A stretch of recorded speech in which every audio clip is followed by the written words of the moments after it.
सर्वचिंतन news. नहीं चलेगी, नहीं चलेगी, तानाशाही नहीं चलेगी, नहीं चलेगी, नहीं चलेगी, तानाशाही नहीं चलेगी, नहीं चलेगी, नहीं चलेगी, तानाशाही नहीं चलेगी, नहीं चलेगी, नहीं चलेगी, तानाशाही नहीं चलेगी, नहीं चलेगी, नहीं चलेगी। तानाशाही नहीं चलेगी। इंकलाब, इंकलाब, जिंदाबाद, भारत माता की जो हमसे टकराएगा, चूर चूर हो जाएगा, जो हमसे टकराएगा, चूर चूर हो जाएगा। MCD, MCD, MCD, MCD, MCD की मार, एमसीडी की मार, एमसीडी की मार, एमसीडी की मार, एमसीडी की मार, एमसीडी की मार, एमसीडी की मार। आज व्यापारी इस हालत में आ चुका है, एमसीडी की मार, पटरी पर दुकानदार, क्योंकि लगातार 16 दिन हो चुके हैं व्यापारी को सड़कों पे बैठे हुए, कभी गले पे ताला लगाए हुए, कभी किसी प्रकार की भी कोई मतलब कि थाली बजाकर सीएम ऑफिस में जाकर, एलजी हाउस में जाकर रोज हम व्यापारी इतना हताश हो चुका है। आज व्यापारी को जब ये लग रहा है कि जब सरकार जो है पटरी को अलाउ करती है कि पटरी लगा सकते हैं तो हम भी पटरी लगा लेते हैं, दुकानें तो हमारी बंद हो चुकी है। आज हम यहाँ पर दुकानें 16 दिन से बंद करके सड़कों पे बैठे हुए हैं, मगर किसी भी व्यापारी की बात सुनने के लिए सरकार नहीं आई। यहाँ तक के ये सदर बाजार 95% कमर्शियल मार्केट है और यहाँ पर सीलिंग होना पूरे व्यापारी समाज को हिला देना है। इसके लिए व्यापारी लगातार विरोध कर रहे हैं और सरकार को जता रहे हैं कि आने वाले समय में ये जो प्रदर्शन का रूप है ये और भी तेज हो सकता है, जहां पर दिल्ली के देश के व्यापारियों को एकत्रित करके यहाँ पर पंचायत बुलाई जाएगी व्यापारियों की, क्योंकि जब भी सरकार को कोई डंडा मिलता है वो व्यापारियों के ऊपर ही मिलता है। व्यापारी को मरने के लिए छोड़ देते हैं, जबकि व्यापारी पूरा टैक्स देता है, उसके पास ट्रेड लाइसेंस है, सब कुछ है, मगर फिर भी किसी प्रकार की भी कार्रवाई होती है तो वह व्यापारी के ऊपर होती है।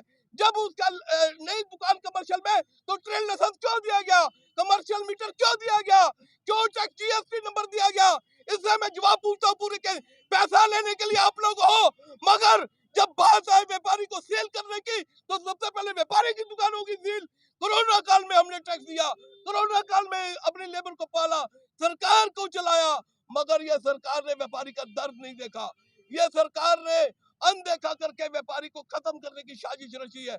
जो एमसीडी में करप्ट अफसर बैठे हैं उनके खिलाफ कोई भी जांच नहीं की जा रही, जबकि व्यापारी के ऊपर पूरी अपनी जो है लगाम लगा दी जाती है। इसलिए हमारा फेडरेशन ऑफ सदर बाजार का आज ये जो आंदोलन है ये सब्जियां पटरी लगाकर है कि सरकार को बताने के लिए कि किस प्रकार हम व्यापार करें, क्या इस प्रकार हम व्यापार करें। आज हमारी हालत ये हो चुकी है कि हम अपने बच्चे ये दालें सब्जियां बेच के पाले, क्या हम अपनी लेबर को क्या खिला पाए, हम अब सहन नहीं हो रहा, क्योंकि 16 दिन लगातार हमारे परिवार वाले भी पूछ रहे हैं कब दुकानें खुलेंगी, कब दुकानें खुलेंगी।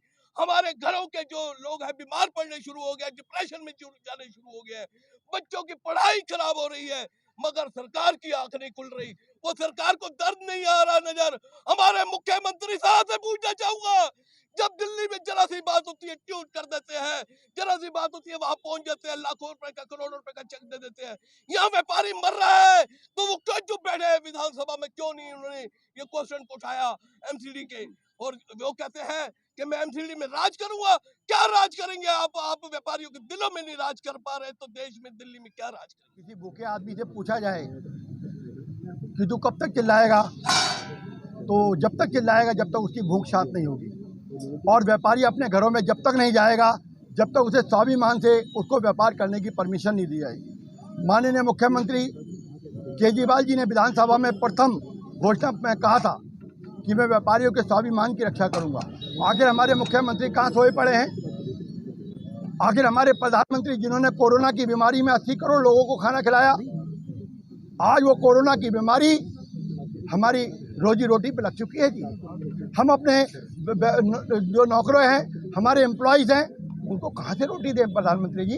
पहले हमने कोरोना के अंदर भंडारे चलाए, उनकी तनख्वाहें दी, उनके बीमारियों का इलाज कराया, लेकिन आज तो हमारे पास भी पैसा नहीं है। कहाँ से करें? आखिर ये सील क्यों हो रही है?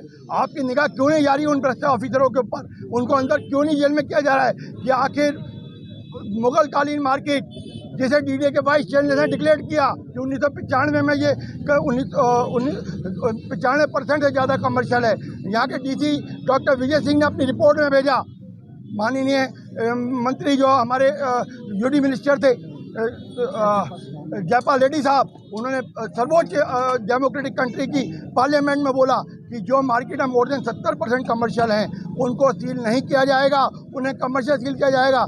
लेकिन मॉनिटरिंग कमेटी ने सबको दरकिनार करते हुए, इस हिंदुस्तान की पार्लियामेंट को दरकिनार करते हुए, अरुण मिस्टर को दरकिनार करते हुए ये हमारे मॉनिटरिंग कमेटी ने इसको सील करने के ऑर्डर दिए कि ये लोग रेजिडेंशियल इलाके में डीडी ने मॉडिफाइड क्यों नहीं किया, वर्तमान मेयर साहब ने क्यों नहीं किया। आखिर बीजेपी की सरकार भी 15 साल रही, दिल्ली में हमारे केजरीवाल सरकार की सरकार है, अब एमसीडी आ गई। हम लोग ज्ञानेश भारती जी से मिले जो कमिश्नर है, उन्होंने कहा आपकी बात बिल्कुल ठीक है, पार्लियामेंट से ऊपर मॉनिटरिंग कमेटी नहीं हो सकती, लेकिन ये पक्ष क्यों नहीं रखा जा रहा कोर्ट के अंदर, क्यों नहीं रखा जा रहा कमेटी के अंदर, क्यों नहीं रखा जा रहा उसके अंदर, और इन व्यापारियों को क्यों सब्जी बेचने के लिए मजबूर किया जा रहा है?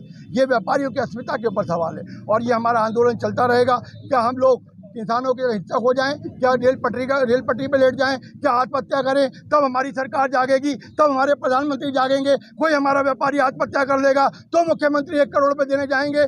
क्या करेंगे मुख्यमंत्री उस वक्त? कौन से आंखों में आंसू लाएंगे और कौन से आंसू हम उनको दिखाएंगे जो उनके आंसू नहीं दिखा रहे हैं? आज हमारे प्रेस के मीडिया के लोग, मैं देखता हूँ अखबारों में 45 न्यूज़पेपर, 45 चैनल रेगुलर हमारे दर्द को माननीय प्रधानमंत्री को बता रहे हैं, मुख्यमंत्री को बता रहे हैं, कमिश्नर को बता रहे हैं और मॉनिटरिंग कमेटी के लोग बता रहे हैं, लेकिन नहीं समझ आ रही है उनको। आखिर ये व्यापारी जिसे रौद्र रूप में हो गया, ये वो व्यापारी है जब इसकी सुनामी आएगी तो बहुत सारी सरकारें, बहुत सारे मंत्री, बहुत सारे संतरी और ये कमिश्नर तक उड़ जाएंगे, क्योंकि जनता पहले है डेमोक्रेटिक कंट्री के अंदर, राज बाद में। राज किसके लिए है? व्यापारियों के लिए। मेरी प्रधानमंत्री से हाथ जोड़कर रिक्वेस्ट है, मुख्यमंत्री से रिक्वेस्ट है, कमिश्नर से रिक्वेस्ट है कि हिंदुस्तान की आर्थिक रीढ़ की हड्डी जो हमारा व्यापारी है, आर्थिक तंत्र चलाता है, उसे खत्म मत करो। आप चाहते हैं कि पूंजीपतियों के हाथ में देश चला जाए? नहीं जा पाएगा, क्योंकि हिंदुस्तान की जनता की है। अगर आप प्रधानमंत्री हैं तो हमारी वजह से, अगर आप मुख्यमंत्री हैं तो हमारी वजह से, अगर आप कमिश्नर हो तो हमारी वजह से।